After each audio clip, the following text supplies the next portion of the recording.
قرآن کہتا ہے جو تمہیں پسند ہو ان سے نکاح کر لو، کہتا ہے قرآن. ٹک ٹاک پہ بعض دفعہ صحیح باتیں بھی لکھی ہوئی ہوتی ہیں، لیکن سوال پیدا ہوتا ہے وہ کیوں کرے گی آپ سے؟ پسند تو آپ کو ہر دوسری ویڈیو میں لڑکی آ رہی ہوتی ہے، ٹک ٹاک پہ تو دیکھتے ہی اس چکر میں، تو اگلی تھوڑی کرے گی، اس کو تھوڑی آپ پسند آ رہے ہو. تو بہت ہی خوش قسمت لوگ ہوتے ہیں جو کسی کو پسند کریں اور اتفاق سے وہ بھی ان کو پسند کر لے. ایک بات تو یہ قرآن میں واقعی یہ لکھا ہے ما طاب لکم من النساء، جو عورتیں تمہیں پسند آئیں ان سے نکاح کرو. ہم تو چیخ چیخ کے تھک گئے نا کہ دوستیاں مت کرو، گرل فرینڈ مت بناؤ اور چیٹنگ بیٹنگ مت کرو ان سے، تو نکاح کرو ان سے. یہ تو اللہ تعالیٰ بھی کہتے ہیں، ہم بھی اللہ ہی کے کہنے کی وجہ سے چیخ چیخ کے تھک گئے بھائی کہ شادی کرو، شادی کو پروموٹ کرو. کیوں موت آتی ہے تمہیں شادی کرتے ہوئے؟ لیکن پسند کا مطلب کیا یہ سمجھو. اب یہ جو آیت ہے نا فن کی ہو ما طاب لکم من النساء، اے ایمان والو تم نکاح کرو جو عورتیں تمہیں پسند آئیں. اب پسند کا فوراً مفہوم یہ ہوتا ہے جو خوبصورت لگے، یہی مطلب ہوتا ہے نا. بھائی آپ کہہ رہے مجھے بڑی پسند ہے وہ لڑکی، کیا مطلب؟ شکل اچھی ہے، یہی مطلب ہوتا ہے نا.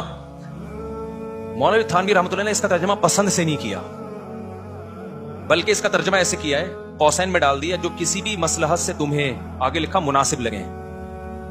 نہیں آئی بات سمجھ میں؟ پسند کا مطلب جس کی طرف تمہاری اٹریکشن ہو، تو اٹریکشن کا ترجمہ کیا جو تمہیں مناسب لگے، اور قوسین میں ڈال دیا کسی بھی مصلحت سے، یعنی مناسب لگے، اٹریکشن ہو. اٹریکشن کی بہت ساری وجوہات ہوتی ہیں، خوبصورتی بھی وجہ ہو سکتی ہے، یہ وجہ بھی ہو سکتی ہے کہ بھائی وہ خوبصورت نہیں ہے، بیوہ ہے، عمر زیادہ ہے، لیکن ثواب بھی ایک وجہ ہو سکتی ہے، بھائی ثواب میں آخرت میں کمانا چاہتا ہوں اس لیے میں اٹریکٹ ہوں اس کی طرف.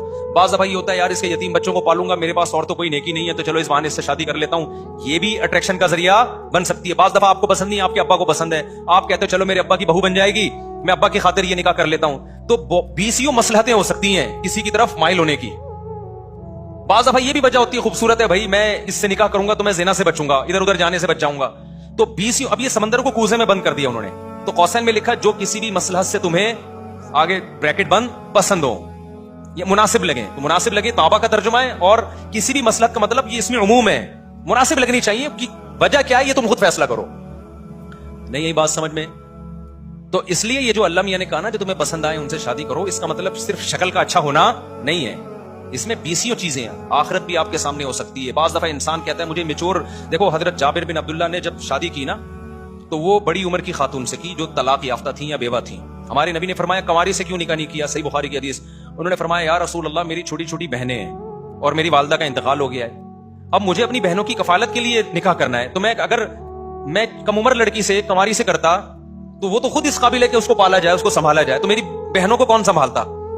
سمجھ میں آ رہی ہے؟ بخاری کی حدیث ہے. تو اپنی بہنوں کی خاطر میں نے بیوہ سے نکاح کیا ہے تاکہ میری بہنیں کو ماں مل جائے.